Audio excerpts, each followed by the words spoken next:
Okay, thank you very much. This is big stuff, and we appreciate you being here. Late last night and early today, at my direction, the United States Armed Forces conducted an extraordinary military operation in the capital of Venezuela. Overwhelming American military power, air, land, and sea, was used to launch a spectacular assault. And it was an assault like people have not seen since World War II. It was a force against a heavily fortified military fortress in the heart of Caracas to bring outlaw dictator Nicolas Maduro to justice. This was one of the most stunning, effective, and powerful displays of American military might and competence in American history. And if you think about it, we've done some other good ones, like the attack on Soleimani, the attack on al-Baghdadi, and the obliteration and decimation of the Iran nuclear sites just recently in an operation known as Midnight Hammer, all perfectly executed and done. No nation in the world could achieve what America achieved yesterday, or frankly in just a short period of time. All Venezuelan military capacities were rendered powerless as the men and women of our military, working with U.S. law enforcement, successfully captured Maduro in the dead of night. It was dark. The lights of Caracas were largely turned off due to a certain expertise that we have. It was dark, and it was deadly. But captured along with his wife, Celia Flores, both of whom now face American justice.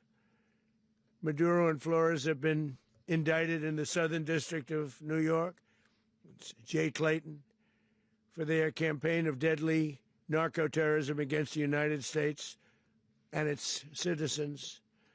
I want to thank the men and women of our military who achieved such an extraordinary success overnight with breathtaking speed, power, precision, and competence. You rarely see anything like it. You've seen some raids in this country that didn't go so well. They were an embarrassment. If you look back to Afghanistan, or if you look back to the Jimmy Carter days, they were different days. We're a respected country again, like never before. These highly trained warriors, operating in collaboration with U.S. law enforcement, caught them in a very ready position. They were waiting for us. They knew we had many ships out in the sea, just sort of waiting. They knew we were coming. So they were in a ready, what's called a ready position. But they were completely overwhelmed and very quickly incapacitated. If you would have seen what I saw last night, you would have been very impressed. I'm not sure that you'll ever get to see it, but it was an incredible thing to see. Not a single American service member was killed, and not a single piece of American equipment was lost. We had many helicopters, many planes, many people involved in that fight. But think of that, not one piece of military equipment was lost, not one service member was, more importantly, killed. The United States military is the strongest and most fearsome military on the planet by far. With capabilities and skills our enemies can scarcely begin to imagine. We have the best equipment anywhere in the world. There's no equipment like what we have. And you see that even if you just look at the boats. You know, we've knocked out 97% of the drugs coming in by sea. 90%. Each boat kills on average, 25,000 people. We knocked out 97%. And those drugs mostly come from a place called Venezuela. We're going to run the country until such time as we can do a safe, proper, and judicious transition. So we don't want to be involved with having somebody else get in, and we have the same situation that we had for the last long period of years. So we are going to run the country until such time as we can do a safe, proper, and judicious transition. And it has to be judicious because that's what we're all about. We want peace, liberty, and justice for the great people of Venezuela, and that includes many from Venezuela that are now living in the United States and want to go back to their country. It's their homeland. We can't take a chance that somebody else takes over Venezuela that doesn't have the good of the Venezuelan people in mind. We've had decades of that. We're not going to let that happen. We're there now, and what people don't understand, but they understand as I say this, we're there now, but we're going to stay until such time as the proper transition can take place. So we're going to stay until such time as we're going to run it, essentially, until such time as a proper transition can take place. As everyone knows, the oil business in Venezuela has been a bust, a total bust, for a long period of time. They were pumping almost nothing by comparison to what they could have been pumping and what could have taken place. We're going to have our very large United States oil companies, the biggest anywhere in the world, go in, spend billions of dollars, fix the badly broken infrastructure, the oil infrastructure, and start making money for the country. And we are ready to stage a second and much larger attack if we need to do so. So we were prepared to do a second wave if we needed to do so. We actually assumed that a second wave would be necessary, but now it's probably not. The first wave, if you'd like to call it that, the first attack was so successful, we probably don't have to do a second, but we're prepared to do a second wave, a much bigger wave, actually. This was pinpoint, but we have a much bigger wave that probably won't have to do. This partnership of Venezuela with the United States of America, a country that everybody wants to be involved with because of what we were able to do and accomplish, will make the people of Venezuela rich, independent, and safe. And it will also make the many, many people from Venezuela that are living in the United States extremely happy. They suffered. They suffered. So much was taken from them. They're not going to suffer anymore. The illegitimate dictator Maduro was the kingpin of a vast criminal network responsible for trafficking colossal amounts of deadly and illicit drugs into the United States. As alleged in the indictment, he personally oversaw the vicious cartel known as Cartel de las Solas, which flooded our nation with lethal poison, responsible for the deaths of countless Americans, the many, many Americans. Hundreds of thousands over the years of Americans died because of him. Maduro and his wife will soon face the full might of American justice and stand trial on American soil. Right now, they're on a ship they'll be heading to, ultimately, New York, and then a decision will be made, I assume, between New York and Miami or Florida. But we have people where the overwhelming evidence of their crimes will be presented in a court of law. And I've seen it. I've seen what we have. It's both horrible and breathtaking that something like this could have been allowed to take place. For many years after his term as president of Venezuela expired, Maduro remained in power and waged a ceaseless campaign of violence, terror, and subversion against the United States of America, threatening not only our people, but the stability of the entire region. And you all saw it. In addition to trafficking gigantic amounts of illegal drugs that inflicted untold suffering and human destruction all over the country, all over, in particular, the United States, Maduro sent savage and murderous gangs, including the bloodthirsty prison gang, Tren de Aragua, to terrorize American communities nationwide, and he did indeed. They were in Colorado. They took over apartment complexes. They cut the fingers off people if they called police. They were brutal, but they're not so brutal now. And I just have to congratulate our military, Pete and everybody, and our National Guard, because the job that they've done, whether it's in Washington, D.C., where we have a totally safe city, where it was one of the most unsafe cities anywhere in the world, frankly, and now we have no crime in Washington, D.C. We haven't had a killing. We had the terrorist attack a few weeks ago, a little bit of a different kind of a threat, but we haven't had a killing in a long period of time, 6-7 months. We used to have on average two a week in Washington, our capital. We don't have that anymore. The restaurants are opening. Everyone's happy. They're walking their daughters. They're walking their children, their wives. They walk to restaurants. Restaurants are opening all over Washington, D.C. So I want to thank the National Guard. I want to thank our military. And I want to thank law enforcement. It's been amazing. And they should do it with more cities. We're doing it, as you know, and we're doing it in Memphis, Tennessee right now, and crime is down. We've just sort of started a few weeks ago, but crime is down now 77%. And the governor of Louisiana called, great person, and he wanted us to help him, as you know, in a certain very nice part of Louisiana, and we have done that. And it was a rough section, and we have crime down. I understand it's down to almost nothing already after 2.5 weeks.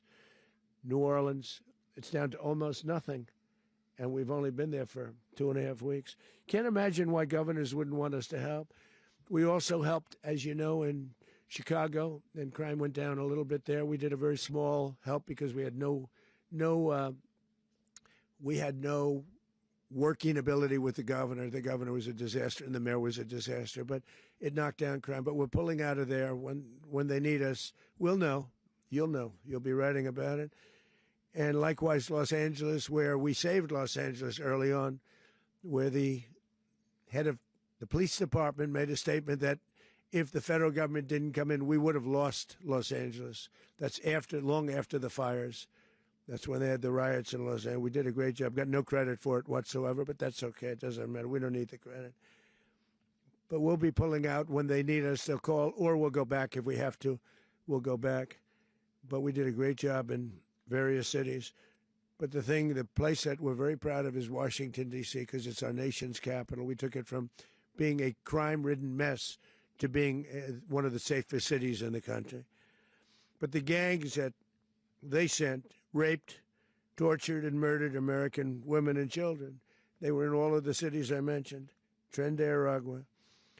And they were sent by Maduro to terrorize our people, and now Maduro will never again be able to threaten an American citizen or anybody from Venezuela. There will no longer be threats.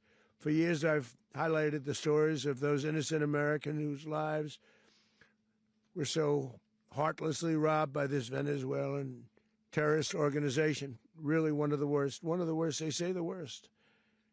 Americans like 12-year-old Jocelyn Nungari from Houston. Beautiful Jocelyn Nungari, what happened to her? They, as you know, they kidnapped, assaulted, and murdered by Tren de Aragua animals. They murdered Jocelyn and left her dead under the bridge. There was a bridge that will never be the same to so many people after seeing what happened.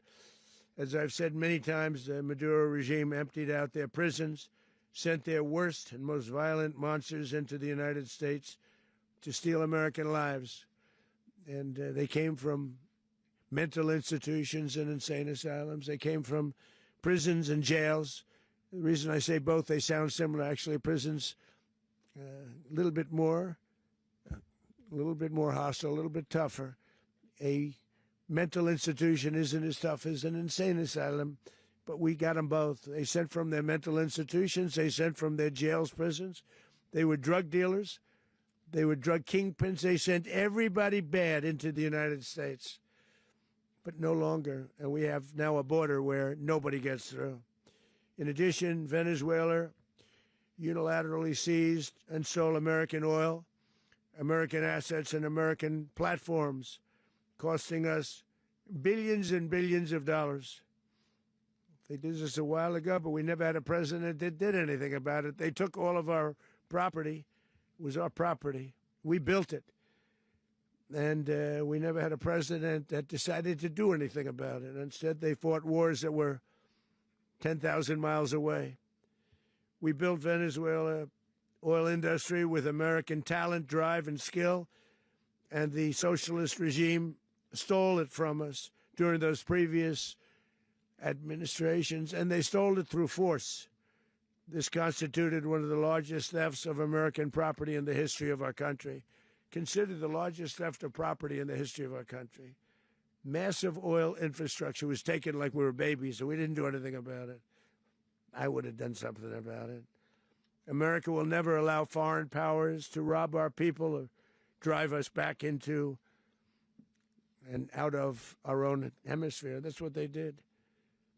Furthermore, under the now deposed dictator Maduro, Venezuela was increasingly hosting foreign adversaries in our region and acquiring menacing offensive weapons that could threaten U.S. interests and lives. And they used those weapons last night. Potentially in league with the cartels operating along our border. All of these actions were in gross violation of the core principles of American foreign policy, dating back more than 2 centuries. And not anymore. All the way back, it dated to the Monroe Doctrines. And the Monroe Doctrine is a big deal. But we've superseded it by a lot. By a real lot. They now call it the Monroe Document. I don't know. It's Monroe Doctrine. We sort of forgot about it. It was very important, but we forgot about it. We don't forget about it anymore. Under our new national security strategy, American dominance in the Western Hemisphere will never be questioned again. Won't happen. So just in concluding, for decades, other administrations have neglected or even contributed to these growing security threats in the Western Hemisphere. Under the Trump administration, we are reasserting American power in a very powerful way in our home region. And our home region is very different than it was just a short while ago. The future will be, and we did this in my first term. We had great dominance in my first term, and we have far greater dominance right now. Everyone's coming back to us. The future will be determined by the ability to protect commerce and territory and resources that are core to national security. These are core to our national security. Just like tariffs they've made our country rich, and they've made our national security stronger than ever before. But these are the iron laws that have always determined global power. And we're going to keep it that way. We will secure our borders. We will stop the terrorists. We will crash the cartels, and we will defend our citizens against all threats, foreign and domestic. Other presidents may have lacked the courage or whatever to defend America, but I will never allow terrorists and criminals to operate with impunity against the United States. This extremely successful operation should serve as warning to anyone who would threaten American sovereignty or endanger American lives. Very importantly, the embargo on all Venezuelan oil remains in full effect. The American Armada remains poised in position, and the United States retains all military options until United States demands have been fully met and fully satisfied. All political and military figures in Venezuela should understand what happened to Maduro can happen to them, and it will happen to them if they aren't just, fair, even to their people.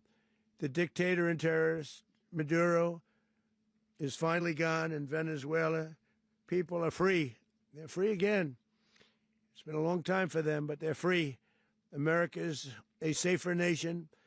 This morning, It's a prouder nation this morning because it didn't allow this horrible person and this country that was doing very bad things to us. It didn't allow it to happen. And the Western Hemisphere is right now a much safer place to be. So I want to thank everybody for being here. I want to thank General Raisin Kane. He's a fantastic man. I've worked with a lot of generals. I worked with some I didn't like. I worked with some I didn't respect. I worked with some that just weren't good. But this guy is fantastic. I watched last night one of the most precise attacks on sovereignty. I mean, it was an attack for justice. And I'm very proud of him, and I'm very proud of our Secretary of War, Pete Hegseth, who I'm going to ask to say a few words. Thank you very much. Mr. President, can you explain how the U.S. will run Venezuela? Well, thank you, Mr. President. Finally, a commander-in-chief the world respects and the American people deserve. And as the President said, words can barely capture the bravery and the power and the precision of this historic operation. A massive joint military and law enforcement raid flawlessly executed by the greatest Americans our country has to offer. American warriors are second to none, the best in the world and the best of our country. What all of us witnessed last night was sheer guts and grit, gallantry, and glory of the American warrior. I'm simply humbled by such men. And I tip my hat to our chairman, Dan Raisin Kane, and all those Americans who stood watch last night. Our warriors are the elite of America, and again, President Trump has your back. No other country on planet Earth, and it's not even close, could pull this kind of operation off. And no other president has ever shown this kind of leadership, courage, and resolve, the most powerful combination the world has ever seen. As the President said, our adversaries remain on notice. America can project our will anywhere, anytime. The coordination, the stealth, the lethality, the precision, the very long arm of American justice, all on full display in the middle of the night. Nicolas Maduro had his chance, just like Iran had their chance, until they didn't and until he didn't. He effed around, and he found out. President Trump is deadly serious about stopping the flow of gangs and violence to our country, deadly serious about stopping the flow of drugs and poison to our people, deadly serious about getting back the oil that was stolen from us, and deadly serious about reestablishing American deterrence and dominance in the Western Hemisphere. This is about the safety, security, freedom, and prosperity of the American people. This is America first. This is peace through strength. And the United States War Department is proud to help deliver it. Welcome to 2026. And under President Trump, America is back. I'd like to welcome now our chairman, Chairman Raisin Kane, to give a few more details about the operation. Mr. Chairman. Thank you, Mr. Secretary. Thank you, Mr. President, and good morning. Last night, on the order of the President of the United States and in support of a request from the Department of Justice, as the President said, the United States military conducted an apprehension mission in Caracas, Venezuela, to bring to justice two indicted persons, Nicolas and Cecilia Maduro.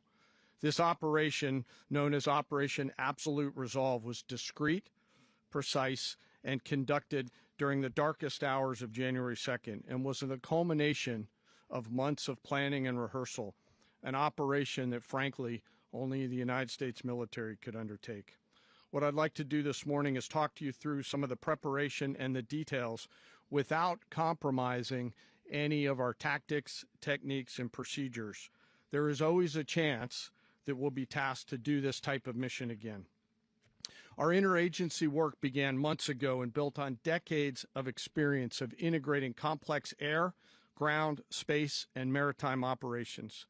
While the past 2 decades have honed the skills of our special operations forces, this particular mission required every component of our joint force, with soldiers, sailors, airmen, Marines, and Guardians working in unison with our intelligence agency partners and law enforcement teammates in an unprecedented operation. We leveraged our unmatched intelligence capabilities and our years of experience in hunting terrorists. And we could not have done this mission without the incredible work by various intelligence agencies, including the CIA, NSA, and NGA. We watched, we waited, we prepared, we remained patient and professional. This mission was meticulously planned, drawing lessons from decades of missions over the last many years, many missions over these last many years. This was an audacious operation that only the United States could do. It required the utmost of precision and integration within our joint force.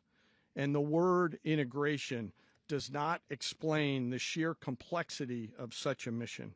An extraction so precise it involved more than 150 aircraft launching across the Western Hemisphere in close coordination, all coming together in time and place to layer effects for a single purpose, to get an interdiction force into downtown Caracas while maintaining the element of tactical surprise. Failure of one component of this well-oiled machine would have endangered the entire mission, and failure is never an option for America's joint force. Those in the air over Caracas last night were willing to give their lives for those on the ground and in the helicopters. Let me talk a little bit about the preparation. After months of work by our intelligence teammates to find Maduro and understand how he moved, where he lived, where he traveled, what he ate, what he wore, what were his pets, in early December, our force was set pending a series of aligned events. Key was choosing the right day to minimize the potential for civilian harm and maximize the element of surprise and minimize the harm to the indicted personnel so, as the President said, they could be brought to justice. And as the President said earlier today, weather in Venezuela is always a factor this time of the year.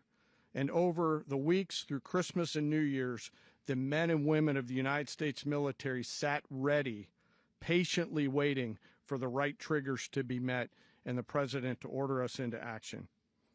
Last night, the weather broke just enough, clearing a path that only the most skilled aviators in the world could maneuver through. Ocean, mountain, low cloud ceilings, but when tasked with a mission, this organization does not quit. At 10:46 p.m. Eastern Time last night, the President ordered the United States military to move forward with this mission. He said to us, and we appreciate it, Mr. President, good luck and Godspeed. And those words were transmitted to the entire joint force. Over the course of the night, aircraft began launching from 20 different bases on land and sea across the Western Hemisphere.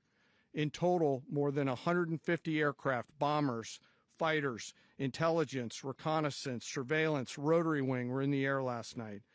Thousands and thousands of hours of experience were airborne. Our youngest crew member was 20, and our oldest crew member was 49, and there's simply no match for American military might.